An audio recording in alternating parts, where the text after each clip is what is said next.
ඔයාලට කොහමද? ඔන්න මේ අවුරුද්දේ ගාඩනින් සීසන් එක පටන් ගන්න යන්නේ. මං අද ආවා මේ පාර වගා කරන්න එළවලු, ඊට පස්සේ මල් පැල, ඒවට ඕන කරන ආම්පන්න, පොහොර ඔක්කොම අරගෙන යන්න ආවේ. මම මේ පාර මොනවද වගා කරන්න අරන් යන්නේ කියලා බලමු. මං ඉස්සෙල්ලාම එළවලු තියෙන පැත්තට ආවා. බණ්ඩක්ක තියෙනවා, ඊට පස්සේ ඊළඟට පාස්ලි තියෙනවා. මේ පාස්ලි එක කර්ලි ලීව්ස් තියෙන පාස්ලි එක. ඔන්න ඒකෙනුත් එකක් ගත්තා. ඊළඟට කරවිල. මේ දිගටම තියෙන්නේ එළවලු වර්ග. ඔන්න තියම් මිරිස් වර්ග. මේ පාරත් ලොකු මාළු මිරිස් එක තියෙන පාට. ඊළඟට කියුකම්බර්. මේකෙනුත් මම පැල දෙකක් ගන්න යන්නේ. පිපිඤ්ඤ සලාදය මම නිතරම ගෙදර හදනවා. මට ඕන කරන එළවලු වර්ග වලින් පැල ටිකක් අරගත්තා. දැන් අපි මල් වර්ග ටිකක් අරගන්න.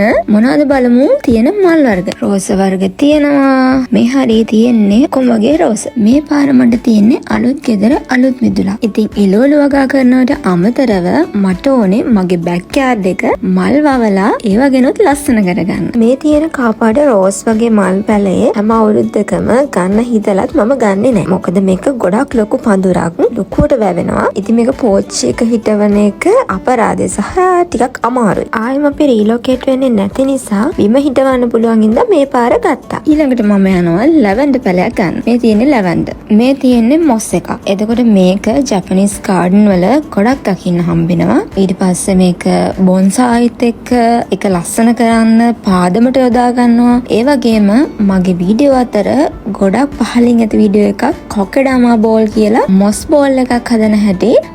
අන්නේ මොස් බෝල් එක කොකඩාමා මොස් බෝල් එක හදාගන්න මෙන්න මේක ගන්නවා. මමත් මේකෙන් දෙකක් අරගෙන යනවා. මේකට නම් මං ගොඩක් ආසයි. මේ මල් ගහ ගොඩක් ලොකු වෙන මල් ගහ. ඉතින් මේක මෙහෙම පෝච්චි එක තිබ්බට පෝච්චි වල හිටවන එකක් නන් නෙවෙයි. ඉතින් මම මේක කලින්ම මල් පැලයක් අරගත්තා. අරගෙන කාට් එකට දාගත්තා. මෙන්න මේ જાතියේ සකුර ගහක් අපේ ගෙදර දැනටමත් මිදුලේ තියෙනවා. ඔන්න ඉතින් දැන් මම බිල් කරන්න යන්නේ. ගොඩක් එළවලු ගත්තා, ගොඩක් මල් වර්ගත් ගත්තා. දැන් පැල ටික පරස්සමට ඩිකියට දාලා තලෙන්න පොඩි වෙන්න නැතුව ගෙනියන්න හදන්නේ. මෙන්න මෙයා තමයි කරදරේ. මෙයා ගොඩක් උසයි. ඉතින් ඩිකියට දාන්න බෑ. ඒ හින්දා මේ විදිහට ෂීට් එක ගාවෙන් තිබ්බා. ඉතින් යාලා පරිස්සමට ගෙදර ගෙනියන්නත් එපැයි. මේ තමයි මං ආසම පැලේ ගොඩක් කල් ඉඳන් ගන්න හිතාගෙන ඉඳපු පැලේ. මෙයා ගොඩක් ලොකු වෙලා පඳුරක් වෙනකම් මට හරි හදිස්සි. ඊළඟට මං ඒ ටික වාහනේට දාලා ඉන්ඩෝර් ප්ලාන්ට්ස් බලන්න ගියා. මං ගොඩක් කල් ඉඳන් හොය හිටිය එකක් තමයි මෙන්න මේ අයිවි. මේක ලස්සන කරගන්න මෙන්න මේ විදියට හදාගන්න තමයි මට අයිවි පැල කීපයක් ඕන වුණේ. ඊළඟට මං ගත්තා කැක්ටයි. මම වැඩියෙන් මාස කලර්ෆුල් ඒවට.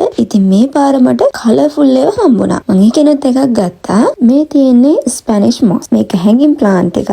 මීට කලින් මට මේ තරමටම වර්ධනය වෙච්ච එකක් හම්බෙලා නැහැ. ඉතින් මං හම්බෙච්ච ලාව ඔන්න ගත්ත එකක්. මේ තියෙන තව කැක්ටයි වර්ග ගොඩක්. කැක්ටයි හදනකොට පස්සලට අමතරව භාවිතා කරන වැලි වගේ මාධ්‍යයක් තමයි ඔය දාලා තියෙන්නේ. ඉතින් මමත් ඒකෙන් එක පැකට් එකක් ගත්තා. මම මේ ඔක්කොම ටික ගත්තේ DCM හෝම් සෙන්ටර් එකෙන්. පානේ ඉන්න වගා කරන්න කැමති අයට ඒ තොරතුර උදව්වක් වෙයි කියලා මං හිතනවා. ඊළඟ වීඩියෝ එකෙන් මං අරගෙන එන්නම්. මම වගා කරන්න ගත්ත කන්ටේනර්ස්, ඊට පස්සේ ඕන ආම්පන්න ඒවා මං ගත්තේ මෙතනම තියෙන සෙරියා එකෙන්.